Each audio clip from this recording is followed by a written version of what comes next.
छाया, मैं कुछ दिनों के लिए दूसरे शहर जा रहा हूँ। आकाश, कुछ दिन पहले तो हम यहाँ शिफ्ट हुए हैं और तुम फिर ऐसे अकेले छोड़कर काम से जा रहे हो। अरे तो नया शहर है, घूम आया करना, और मैं कॉल करता रहूंगा। ठीक है, मैं रोकूंगी तो रुकोगे थोड़ी ही। तुम फिर शुरू मत हो छाया, ये मेरा काम है। ठीक है, मैं अपना सामान लगा देती हूँ, बस अपना ख्याल रखना। आकाश अगली सुबह दूसरे शहर के लिए निकल गया। अपना काम खत्म करके जब वो लौटने लगा, अचानक मौसम खराब हो गया और बारिश की वजह से रास्ता बंद हो चुका था। आकाश को मजबूरन फिर से एक दिन वहां रुकना पड़ा। अपनी बोरियत को दूर करने के लिए वो बाजार की ओर निकल आया। पास में ही छोटा बाजार लगा हुआ था। आकाश आधा बाजार घूम चुका था, तभी वहीं उसे एक काफी बुजुर्ग आदमी निराश बैठा दिखा। उसके पास दो छोटी छोटी मूर्ति और एक थोड़ी बड़ी मूर्ति थी, जिस पर काफी अच्छी कारीगरी की हुई थी। बाबा, आप क्यों परेशान हो?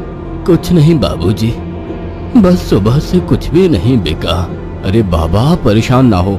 ये मूर्ति कितने की है? एक काम कीजिए, ये 2000 रुपए है, ये मुझे दे दीजिए।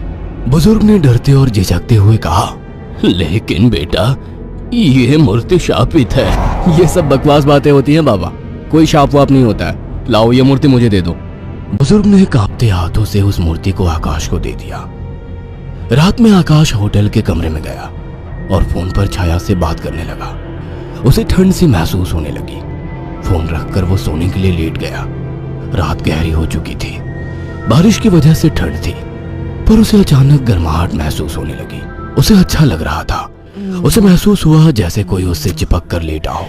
मीठी सी खुशबू, रेशमी बाल, दूसरे जिस्म की गर्मी, मानो छाया ही उसके पास हो।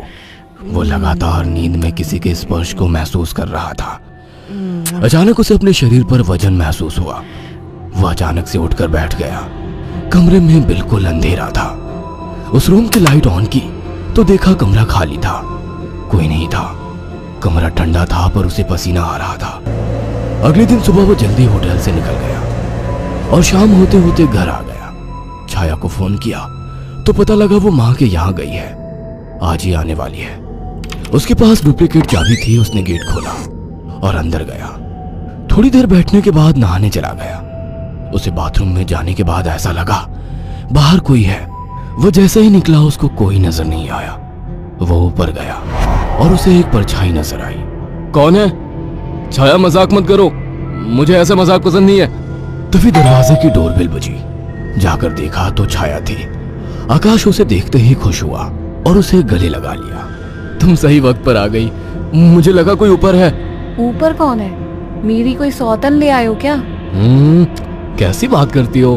अच्छा छोड़ो, मैं कुछ खाने का बना लूं, फिर बात करते हैं। हाँ ये ठीक है, मुझे ही भूख लगी है। अच्छा ये देखो कितनी सुंदर मूर्ति है। खाने के बाद वो अपने दोनों कमरे में प्यार की बातें करते हुए अपने निजी पलों के आनंद में लीन होकर सो गए।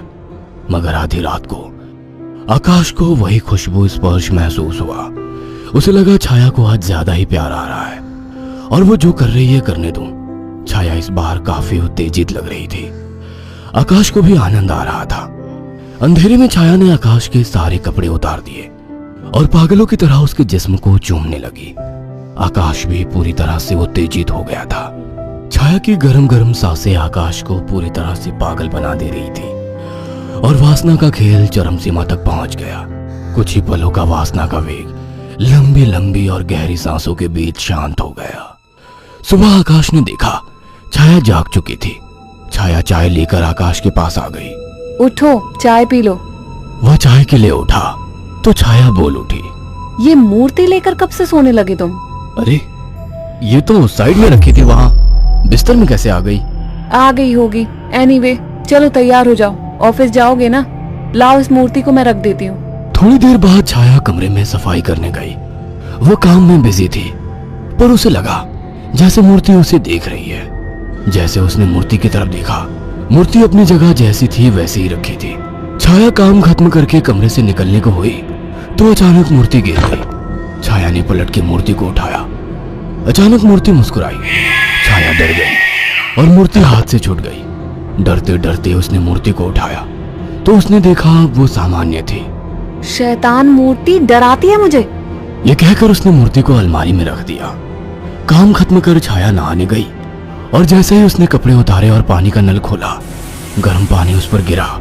वो चिल्ला उठी और बिना कपड़ों के बाहर निकलकर भाग आई। उसके जिस्म पर छाले हो चुके थे। उसने आकाश को फोन किया। आकाश तुरंत चला आया और उसको अस्पताल ले गया। आकाश ने ऑफिस से कुछ दिन की छुट्टी ले ली। छाया, ये सब कैसे हुआ? पता नहीं, नल से गर्म पानी अचानक निकला। मुझे सब अजीब सा लग रहा है, मानो मुझे कोई देख रहा हो। तुम आराम करो, मैं कुछ खाने को लेकर आता हूँ। छाया लेटी हुई थी। अचानक उसने ध्यान दिया, मूर्ति उसकी ही तरफ घूर रही थी। अचानक उसे याद आया कि मूर्ति को तो उसने अलमारी में रख दिया था। अचानक वो मूर्ति हिलने लगी। छाया चीख उठी। आकाश दौड़ता हुआ आया। क्या हुआ? ये मूर्ति अभी खुद चली थी। तुम्हारा वहम होगा छाया। मगर रात को आकाश को फिर से चुंबन के स्पर्श महसूस हुए। वह नींद में था और चाह के आंखें नहीं खोल पा रहा था, परंतु आकाश को चुंबन के स्पर्श उत्तेजित कर रहे थे। उसके मुंह से आवाजें निकल रही थी।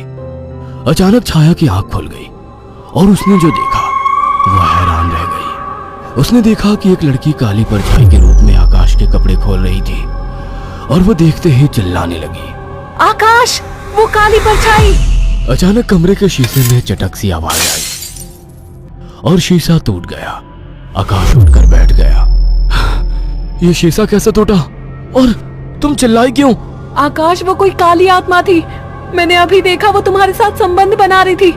क्या तुम्हें बिल्कुल पता नहीं लगा? कौन? क्या कह रही हो? मुझे महसूस तो हुआ, पर मुझे लगा तुम हो। पागल हो क्या? ऐसी हालत में मैं संबंध बनाने की सोचूंगी? आकाश, वो एक काली परछाई थी, पर वो एक लड़की थी। तभी मुझे कल रात को जब ये सब महसूस हुआ तो मुझे कुछ अजीब सा लगा था। मुझे ऐसा होटल में महसूस हुआ कि जैसे मेरे पास कोई तो है। और अगले दिन मैं घर आ गया था। तब से जब भी सोता हूँ ऐसा कुछ होता है। मुझे लगता था कि तुम हो। तभी अचानक दोनों का ध्यान मूर्ति पर गया। आकाश ने तुरंत उस मूर्ति को बाहर फेंक दिया। कुछ दिन बाद छाया पानी पीने के लिए उठी। अचानक उसकी नजर फिर से ड्रेसिंग टेबल पर रखी मूर्ति पर पड़ी। अचानक उस मूर्ति ने काली परछाई का डंडा पकड़ लिया। छाया अचानक बेहोश हो गई। कुछ देर बाद उसकी आंखें खुली तो उसे सब सपने जैसा लग रहा था। अचानक वो किचन में चली गई। तभी वहां आकाश आ गया। अरे, पहले ठीक तो हो जाती। मैं तो ठीक हूँ। अच्छा। हाँ, आज तो मुझे एक अलग ही सुबह लग रही है। ओके, अब चलो आराम करो। मैंने तुम्हारे लिए कुछ दिन की छुट्टी ली है। अगर ऐसा है तो मुझे खूब प्यार करो। आज आकाश को छाया कुछ बदली बदली सी लग रही थी। खाने के वक्त भी छाया काफी अजीब तरीके से खा रही थी, जैसे वो बरसों से भूखी हो। छाया, क्या हुआ? आराम से खाओ। रात ठीक से खाया नहीं था ना, तो मुझे जोरों की भूख लग रही है। वैसे आज मीट बना काफी अच्छा है। गांव में अम्मा ने सिखाया था। अम्मा ने? कौन सी अम्मा ने? तुम तो कभी गांव गई ही नहीं। वो सब छोड़ो, सुनो ना, मेरा मन रोमांस का हो रहा है। तुम्हें लगता है ये सही वक्त है? प्यार करने का कोई वक्त नहीं होता। अचानक छाया आकाश से जाकर लिपट गई। उसके जिस्म को चूमने लगी। आकाश ने देखा छाया ने आज साड़ी भी अलग तरीके से बांधी थी। दोनों के बीच संभोग क्रिया होने लगी। दोनों काफी उत्तेजित थे। अचानक आकाश को फिर से छाया में वही खुशबू और स्पर्श महसूस हुआ। छाया आकाश को छोड़ने का नाम तक नहीं ले रही थी। आकाश को महसूस हुआ ये छाया नहीं है। आकाश ने एक झटके से छाया को धक्का दे दिया। रुक क्यों गए? प्यार करो मुझे, रुक क्यों गए? आवाज में भारीपन था। आकाश की आंखें बंद थी और जैसे ही उसने आंखें खोली, जिसमें छाया का था लेकिन चेहरा किसी और का था। आकाश ने कांपती आवाज में कहा, मेरी बीवी कहाँ है? छाया के चेहरे के हाव भाव बदलने लगे। उसका चेहरा सफेद और आंखें काली थी। वह गुस्से में बोली, मुझे पसंद नहीं थी वो, मार डाला उसे। अचानक वो एक परछाई में बदल गई। उसने अपने लंबे और पहने दांत आकाश की गर्दन में गाड़ दिए। आकाश एक दिल दहला देने वाली चीख के साथ शांत पड़ गया। कुछ दिनों बाद जब घर से बदबू आने लगी तो पड़ोसियों ने पुलिस को बुलाया तो देखा दोनों की लाश बहुत बुरी तरह से कटी पड़ी है और सड़नी शुरू हो चुकी थी। पुलिस को लाशों के पास से वो मूर्ति मिली थी। अगर आपको हमारी ये कहानी पसंद आई हो तो इसे लाइक और शेयर करना ना भूलें।